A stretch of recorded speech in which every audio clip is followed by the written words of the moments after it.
അങ്ങനെ ബാലചന്ദ്ര മേനോൻ വൈജയെ അറിയുമോ എന്ന് സ്റ്റാലിനോട് ചോദിക്കുമ്പോൾ സ്റ്റാലിൻ ആദ്യം ഒന്ന് നെട്ടിയെങ്കിലും എനിക്ക് വൈജയന്തിയെ അറിയാം, ഗംഗാധര മേനോൻ്റെ യങ് സിസ്റ്ററായിരുന്നു, ഞാൻ അവളെ അവിടെ വെച്ച് കണ്ടിട്ടുണ്ട് എന്ന് പറഞ്ഞപ്പോൾ ബാലചന്ദ്രൻ പറയുന്നുണ്ട്, അവളെ കാണാനായിട്ട് നിങ്ങൾ പല കാരണങ്ങളും ഉണ്ടാക്കി അങ്ങോട്ട് വരാറുണ്ട് എന്ന് പറഞ്ഞപ്പോൾ നിങ്ങൾ ആരാണ്, ഗംഗാധര മേനോൻ്റെ ബ്രദറാണോ എന്ന് ചോദിക്കുന്നുണ്ട്. എന്നിട്ട് സ്റ്റാലിൻ അവരുടെ ആ പ്രണയ നിമിഷങ്ങൾ വളരെ മനോഹരമായിട്ട് വിശദീകരിച്ച് പറയുന്നുണ്ട്. കാരണം ആഗ്രയിൽ ഞങ്ങളെപ്പോലെ വേറൊരു പ്രണയമില്ല, വൈജയന്തിക്ക് സ്റ്റാലിയും സ്റ്റാലിക്ക് വൈജയന്തിയും, അങ്ങനെയായിരുന്നു അവരുടെ പ്രണയം. ഷാജഹാനും മുംതാസും പോലെയാണ് അവരുടെ പ്രണയം എന്ന് പറഞ്ഞ് വളരെയധികം മനോഹരമാക്കി അയാൾ ആ പ്രണയത്തെ വർണ്ണിക്കുകയാണ്. കാരണം അയാൾക്കൊരു നഷ്ടപ്പെട്ട പ്രണയത്തെ പോലെയാണ് അയാളത് വർണ്ണിച്ചുകൊണ്ടേയിരിക്കുന്നത്. അയാൾക്കറിയില്ലല്ലോ ഇത് വൈജയന്തിയുടെ ഭർത്താവാണെന്ന് ഇയാൾക്ക് അറിയത്തില്ല.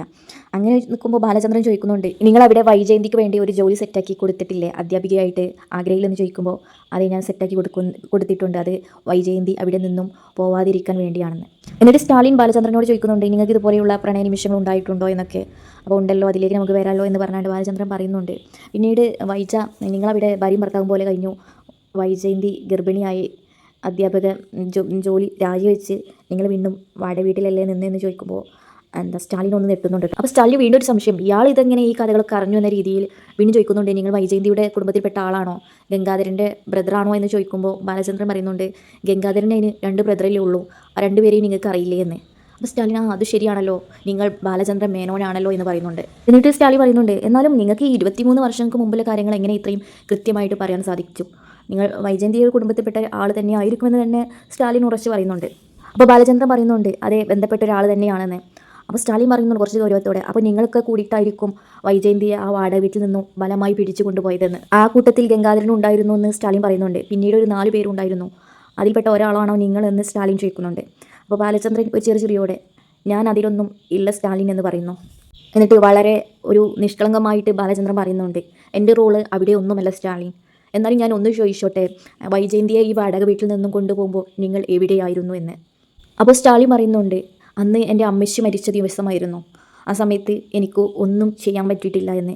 കാരണം അയാളിൽ ആ പ്രണയം ഇപ്പോഴും ഉള്ള പോലെയൊക്കെ ആയിരുന്നു അയാളുടെ ആ സംസാര രീതി, നഷ്ടപ്രണയം പോലെയായിരുന്നു സ്റ്റാലിൻ അത് വ്യാഖ്യാനിക്കുന്നത് കേട്ടോ. അങ്ങനെ വൈജയന്തിയെ പിടിച്ചു കൊണ്ടുപോകുമ്പോൾ വരാൻ പറ്റാത്തതിൻ്റെ സങ്കടമൊക്കെ സ്റ്റാലിൻ ബാലചന്ദ്ര മേനോനോട് പറയുന്നുണ്ട്. വളരെ വിഷമത്തോടെയാണ് സ്റ്റാലിൻ അതൊക്കെ വിവരിക്കുന്നത്. അങ്ങനെ സ്റ്റാലിൻ്റെ വാക്കിൽ വ്യക്തമാണ്, സ്റ്റാലിൻ അത് ഭയങ്കര നഷ്ടപ്രണയമായിരുന്നു, വൈജയന്തിയെ പിന്നെ ഒരിക്കലും സ്റ്റാലിൻ കണ്ടിട്ടില്ല എന്നാണ് പറയുന്നത്. അപ്പോൾ ബാലചന്ദ്രൻ ചോദിക്കുന്നുണ്ട്, നിങ്ങൾ അവളെ അന്വേഷിച്ചിട്ടില്ലേ എന്ന്. അപ്പം അതൊക്കെ ഇനി എന്തിനു പറയുന്നു, ഇപ്പോൾ 23 വർഷങ്ങളൊക്കെ ആയില്ലേ എന്ന് സ്റ്റാലിൻ ഇങ്ങോട്ട് പറയുന്നുണ്ട്. ഇതൊക്കെ പറഞ്ഞുകൊണ്ട് സ്റ്റാലിൻ പറയുകയാണ്, വൈജയന്തി ഇപ്പോഴും ജീവിച്ചിരിക്കുന്നുണ്ടാവും, ഞാനിപ്പോൾ ജീവിക്കുന്നത് പോലെ ഇതേ ലോകത്ത് എവിടെയെങ്കിലുമൊക്കെ അവളുണ്ടാകും, അവളെ വേണമെങ്കിൽ ഏതെങ്കിലും ഒരു വിഡ്ഢി വിവാഹം കഴിച്ച് അതിൽ കുട്ടികളുണ്ടായി കാണും, ഇപ്പോൾ എനിക്ക് കുട്ടികളുണ്ടായിട്ടില്ലേ, ഞാൻ വിവാഹം കഴിച്ചിട്ടില്ല എന്നൊക്കെയാണ് സ്റ്റാലിൻ പറയുന്നത്. അപ്പോൾ ബാലചന്ദ്രൻ്റെ മുഖത്തുണ്ടാകുന്ന ആ നിഷ്കളങ്കമായിട്ടൊരു അവസ്ഥയൊക്കെ ഭയങ്കര വ്യക്തമായിട്ട് അദ്ദേഹം അഭിനയിച്ച് കാട്ടിയിട്ടുണ്ട് കേട്ടോ. അപ്പോഴാണ് ഇതൊക്കെയാണ് ജീവിതം എന്ന് സ്റ്റാലിൻ പറയുന്നത്. അപ്പോൾ ബാലചന്ദ്രൻ പറയുന്നുണ്ട്, ശരിയാണ്, അവളുടെ വിവാഹം കഴിഞ്ഞു, അവൾക്ക് കുട്ടികളും ഉണ്ടായിട്ടുണ്ടെന്ന്. അപ്പോൾ സ്റ്റാലിൻ പറയുന്നുണ്ട്, അതൊക്കെ നിങ്ങൾക്ക് കൃത്യമായിട്ട് അറിയാമല്ലേ എന്ന് പറയുന്നുണ്ട്.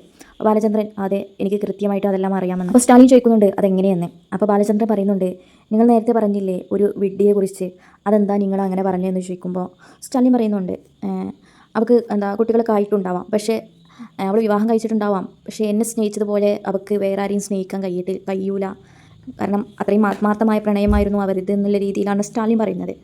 അതുമാത്രമല്ല, ഇനി അവിടെ അഭിനയിക്കുകയായിരിക്കും, ആ വിഡ്ഢിയായ മനുഷ്യൻ്റെ അടുത്ത് അഭിനയിക്കുകയായിരിക്കുന്ന രീതിയിൽ സ്റ്റാലിൻ ബാലചന്ദ്രനോട് സംസാരിക്കുമ്പോൾ ബാലചന്ദ്രൻ്റെ ആ വിഷമവും ഒക്കെ കൂടി ആ മുഖമൊക്കെ അവിടെ വ്യക്തമാക്കി നല്ല രീതിയിൽ ചിത്രീകരിച്ചിട്ടുണ്ട് കേട്ടോ.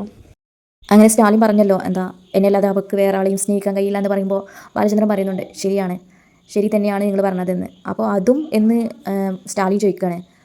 അപ്പോൾ ബാലചന്ദ്രൻ പറയുന്നുണ്ട്, അതും അറിയാം, കാരണം നിങ്ങൾ നേരത്തെ പറഞ്ഞ ആ വിഡ്ഢി ഉണ്ടല്ലോ, അത് ഞാനാണെന്ന്. അപ്പോൾ ബാലചന്ദ്രൻ ഇത് പറയുമ്പോൾ സ്റ്റാലിൻ വളരെ വലിയ രീതിയിൽ ഞെട്ടുകയാണ്. നിങ്ങളെന്ന് വീണ്ടും സ്റ്റാലിൻ ചോദിക്കുമ്പം അതെ, അത് ഞാനാണ്, വെറും വിഡ്ഢിയല്ല, നിർഭാഗ്യവാനായ പമ്പര വിഡ്ഢിയെന്ന് ബാലചന്ദ്രൻ പറയുന്നുണ്ട്. അപ്പോൾ ആ നെട്ടലോട് കൂടി സ്റ്റാലിൻ നിങ്ങളെന്ന് പറയുമ്പം അതെ, ഞാൻ തന്നെയാണ് വൈജയന്തിയുടെ കഴുത്തിൽ താലി കെട്ടിയ ബാലചന്ദ്രൻ മേനോൻ എന്ന് അയാൾ വളരെ സങ്കടപൂർവ്വം പറയുകയാണ് ഉച്ചത്തിൽ.